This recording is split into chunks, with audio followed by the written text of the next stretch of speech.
नमस्कार, मैं हूं आपके साथ पूर्वी राय और आप देख रहे हैं तक्षित न्यूज।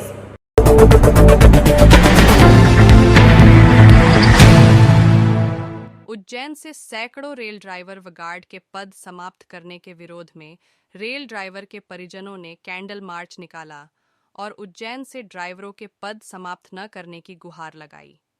उल्लेखनीय है कि रेलवे प्रशासन ने तानाशाही रवैया अपनाते हुए उज्जैन से अनुचित तरीके से रेलवे ड्राइवर और गार्ड के पद समाप्त कर दिए हैं, जिससे उज्जैन की आर्थिक व्यवस्था बुरी तरह प्रभावित होगी, क्योंकि 500 परिवार उज्जैन से पलायन करने को मजबूर हो जाएंगे। यहाँ उल्लेखनीय है कि रेल प्रशासन का उज्जैन से भेदभावपूर्ण रवैया लगातार कई वर्षों से जारी है। उसी के तहत आवश्यकता न होने पर भी उज्जैन लॉबी को इंदौर शिफ्ट किया गया है, जिसका रेलवे कर्मचारी और उनके परिजनों में आक्रोश है। विरोध के क्रम में आज बच्चों ने व महिलाओं ने हाथों में तख्तियां लेकर रेल प्रशासन से मार्मिक अपील की कि हमारा घर न छुड़वाओ।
इंदौर से दौन को जाने वाली सुपरफास्ट एक्सप्रेस भाया रतलाम बड़ौदा अपने निर्धारित समय शाम 5:50 से 40।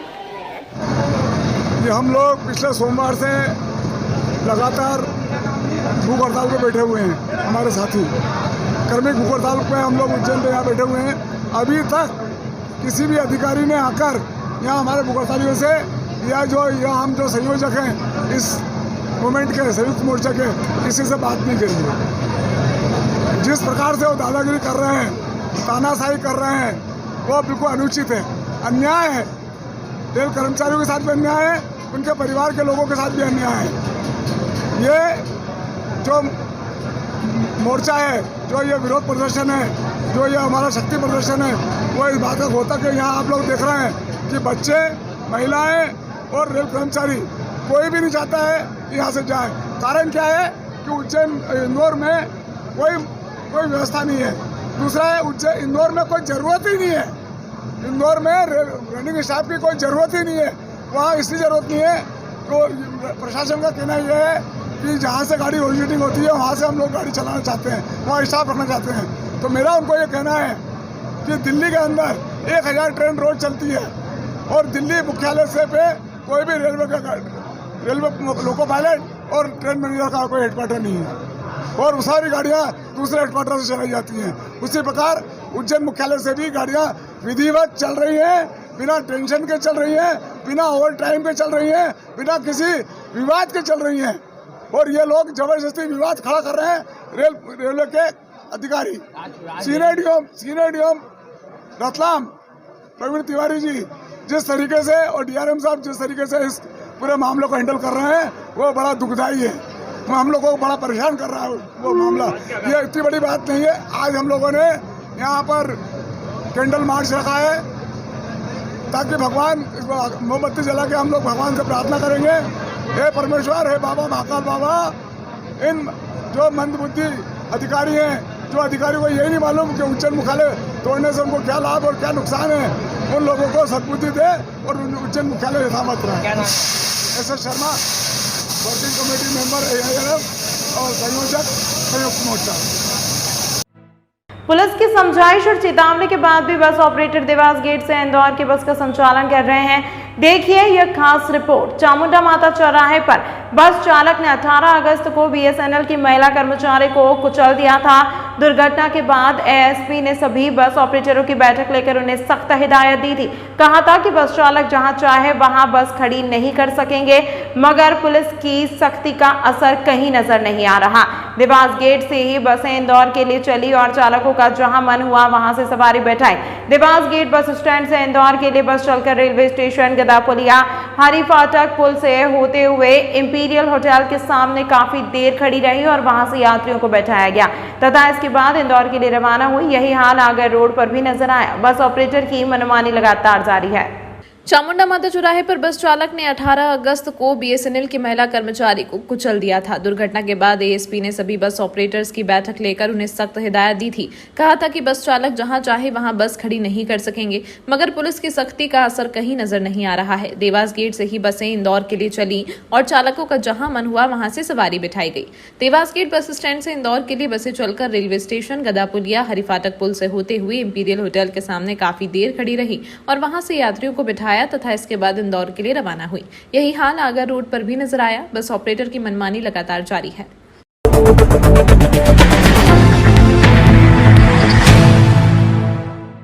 आगर रोड पर नशे की हालत में खड़े ट्रक के नीचे सो गया और खाना खाने गए ट्रक ड्राइवर को इसकी जानकारी नहीं थी। उसने ट्रक आगे बढ़ा दिया और ट्रक के नीचे सोए व्यक्ति की मौत हो गई। मामले में पुलिस जांच में जुटी है।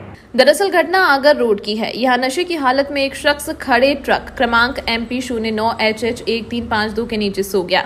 ट्रक ड्राइवर खाना खाने गया था। ट्रक ड्राइवर को इस बात की जानकारी नहीं थी। ट्रक अचानक चल दिया, जिसके कारण ट्रक के नीचे सो रहा शख्स चपेट में आ गया और उसकी मौके पर ही मौत हो गई। जानकारी लगते ही पुलिस घटनास्थल पर पहुंची और शव को जिला अस्पताल पहुंचाया। मामले में पुलिस मृतक की जानकारी जुटाने में लगी हुई है। वहीं पुलिस ने ट्रक को अपने कब्जे में लेकर थाने में खड़ा करवाया है। पुलिस ने बताया कि उसके मोबाइल और जेब में मिले दस्तावेज से पहचान हुई और मृतक के परिजनों को इसकी सूचना दी गई। 10:30 बजे की घटना है और 10:30-11 बजे की घटना है, मोहन नगर की है। तो उस समय अज्ञात में थाने पे मुकदमा FIR दर्ज कर लिया गया था और बाद में उसके कुछ आइडेंटिफाई वगैरह उससे मार्क जो मिले हैं, जैसे पहचान की चिन्ह अंगूठी वगैरह है, तो उसके परिवारजन आ गए, जिससे पहचान लिया है उसके परिवार वाले आ गए हैं। उसका नाम आइडेंटिफाई हो गया है, राजू जाट है, मोहन नगर का रहने वाला है और ड्राइवरी का काम करता है। ये सही दिनेश वरकड़े जाट है। मेरे जियाजी बस ड्राइवर थे, तो उनका क्या रात को एक्सीडेंट हो गया। तो अभी सुबह पुलिस वाले ने फोन लगाया, जब हमको जाके पता चला कि कैसे क्या हुआ क्या नहीं हुआ। बिना पोस्ट ऑफिस आए हैं, पोस्ट मैडम के यहाँ पे। वो बस ड्राइवर थे। उनका नाम राजू जाट था, मोहन नगर रहते थे वो। तो मैं उनका साला।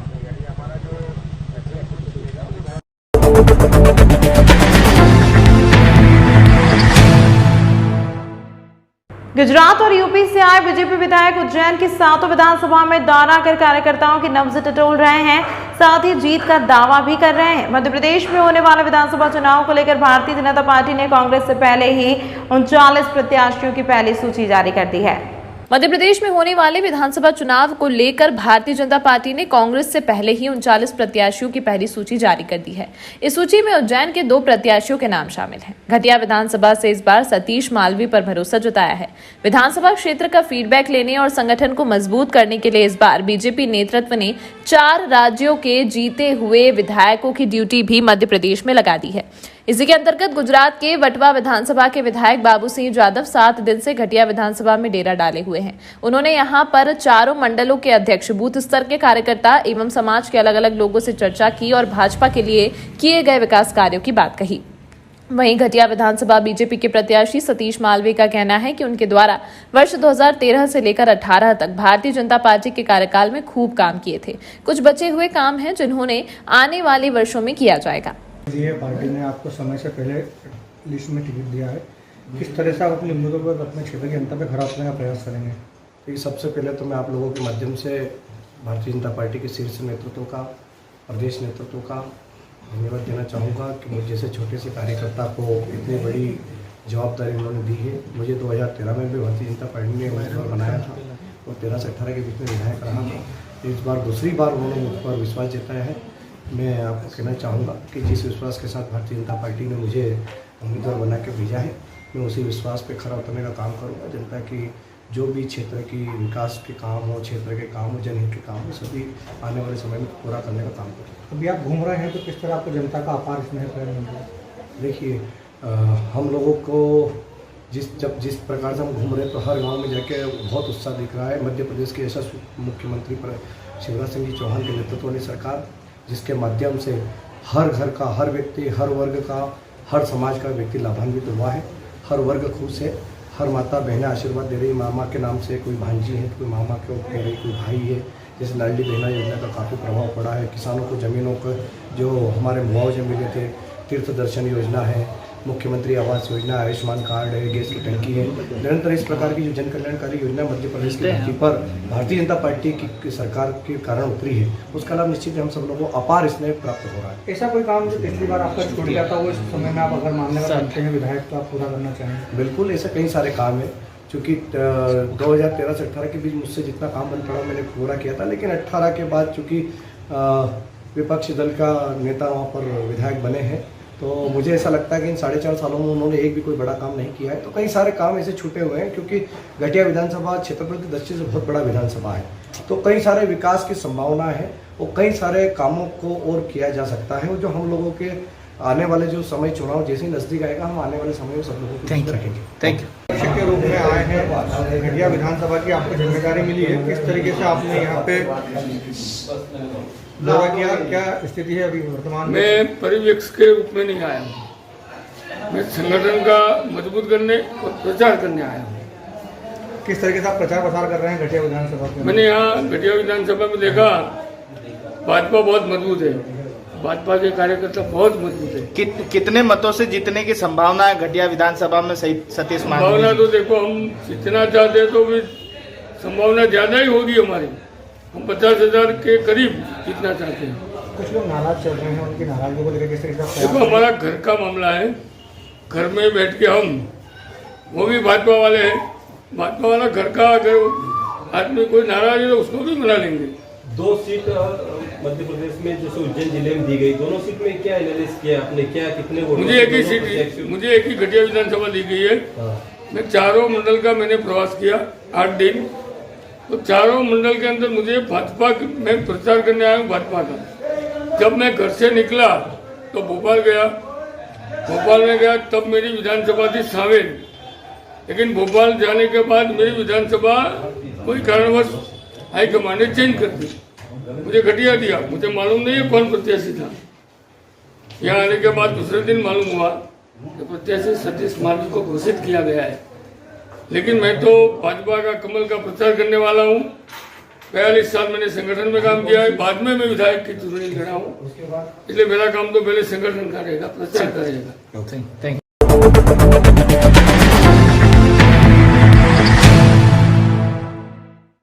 जिला चिकित्सालय में कार्यरत स्वास्थ्य कर्मी के साथ सुदामा नगर रोड नर्सिंग कॉलेज के सामने हुई लूट की वारदात। बदमाश चाकू की नोक पर छीन ले गए मोबाइल। उज्जैन जिला चिकित्सालय में स्वास्थ्य सेवाएं दे रहे वीरेंद्र कुशवाहा जब अपनी ड्यूटी खत्म करके अपने घर रात्रि में लौट रहे थे, इस दौरान सुदामा नगर रोड नर्सिंग कॉलेज के सामने बाइक पर आए 2 बदमाशों ने वीरेंद्र के सामने चाकू दिखाते हुए उसके पास रखे हुए कीमती सामान व पैसे की डिमांड कर दी। लेकिन जब वीरेंद्र ने उन्हें अपना कीमती सामान देने से मना कर दिया तो बदमाशों ने चाकू से वीरेंद्र के ऊपर हमला कर दिया। स्वास्थ्यकर्मी वीरेंद्र ने उनसे अपने आप को बचाया तो हाथ में रखा हुआ मोबाइल गिर गया और आरोपी मोबाइल लेकर वहां से भाग गए। स्वास्थ्यकर्मी वीरेंद्र कुशवाहा ने देवास गेट थाने पर इसकी रिपोर्ट दर्ज कराई है। मेरी इवनिंग ड्यूटी थी, मैं इवनिंग ड्यूटी के बाद घर पे जा रहा था। उस टाइम कुछ 3 बदमाश बाइक से आए और उन्होंने मुझसे मोबाइल छीनने की कोशिश की। जब मैंने मोबाइल नहीं दिया तो उन्होंने मुझ पर चाकू से हमला किया। तो मैंने खुद को बचाया, तो मेरे हाथ से मोबाइल को छीन लिया और मैं नीचे गिर गया और वो लोग मेरा मोबाइल लेके चले गए। कहाँ हुआ? ये सुदामा नगर से पहले गवर्नमेंट नर्सिंग कॉलेज पड़ता है, उसके जस्ट पास में। ये आप कहाँ ड्यूटी कहाँ से? मैं सिविल हॉस्पिटल उज्जैन में करता हूँ, जिला अस्पताल। आपका नाम बताइए। वीरेंद्र कुशवाहा। शिकायत कहाँ करी आपने? मैंने देवास गेट थाना है।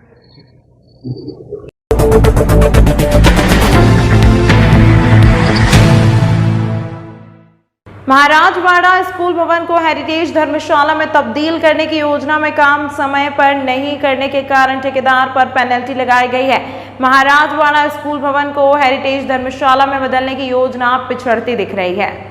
महीने भर पहले कलेक्टर कुमार पुरुषोत्तम ने 31 अगस्त तक योजना के सारे काम पूरे कराने के निर्देश उज्जैन स्मार्ट सिटी कंपनी के इंजीनियर और ठेकेदार फर्म को दिए थे। उसका पालन होता नजर नहीं आता है। काम में लापरवाही देख स्मार्ट सिटी कंपनी के कार्यकारी निदेशक रोशन कुमार सिंह ने महाराजवाड़ा भवन को हेरिटेज धर्मशाला के रूप में तब्दील कर रहे ठेकेदार राजपुताना कंस्ट्रक्शन पर 1 लाख रुपए की पेनल्टी लगाई है। मॉनिटरिंग कर रहे स्मार्ट सिटी कंपनी के सहायक यंत्री दीपक टोकरिया का 15 दिन का वेतन काटने के निर्देश जारी किए हैं। दरअसल हेरिटेज धर्मशाला के रूप में बन रहे महाराजवाड़ा कॉम्प्लेक्स और उसके आसपास लैंडस्केपिंग का काम 10 अगस्त से पहले पूर्ण कराने को कहा था। महाकाल मंदिर पहुंच के लिए सरस्वती शिशु मंदिर वाला मार्ग, बड़ा गणेश मंदिर वाला मार्ग, गंगा गार्डन से नरसिंह घाट को जोड़ने वाला मार्ग और महाकाल चौराहे का मार्ग का निर्माण 31 जुलाई से पहले पूर्ण कराने के निर्देश दिए थे।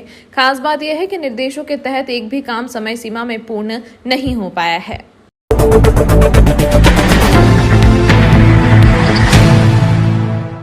संस्था वॉइस ऑफ फ्रेंड्स क्लब द्वारा वरिष्ठ साहित्यकार राजेंद्र नागर निरंतर को कला और साहित्य में दीर्घकालीन सेवाओं के लिए लाइफ टाइम अचीवमेंट अवार्ड दिया गया। इस मौके पर साहित्यकार श्री राम दवे और दिनेश दिग्गज का भी सम्मान किया गया। देवास जेल अधीक्षक श्रीमती हिमानी मनवारे, महेश सीतलानी, विवेक जोशी, हेमंत व्यास, डॉक्टर संजय शर्मा आदि विशेष अतिथि के रूप में मौजूद थे। संगीत के इन क्षणों को यादगार बनाने के लिए लगभग 30 गायकों ने अभिनेता जितेंद्र पर आधारित गानों की प्रस्तुतियां दीं। संचालन नितिन पोल एवं डॉक्टर अनामिका सोनी ने किया। जिससे ऊर्जा का स्रोत प्रवाहित होता रहे पूर्ण सभागार में। चंद पंक्तियां राजेंद्र नागर जी के लिए कि न घबराते हैं तीरों से न तलवारों से डरते हैं, न घबराते हैं तीरों से न तलवारों से डरते हैं, ये अपनी धुन के पक्के हैं जो कहते हैं वो करते हैं, ये अपनी धुन के पक्के हैं जो कहते हैं वो करते हैं। ऐसे राजेंद्र नागर जी सम्मानित किए जा रहे हैं। और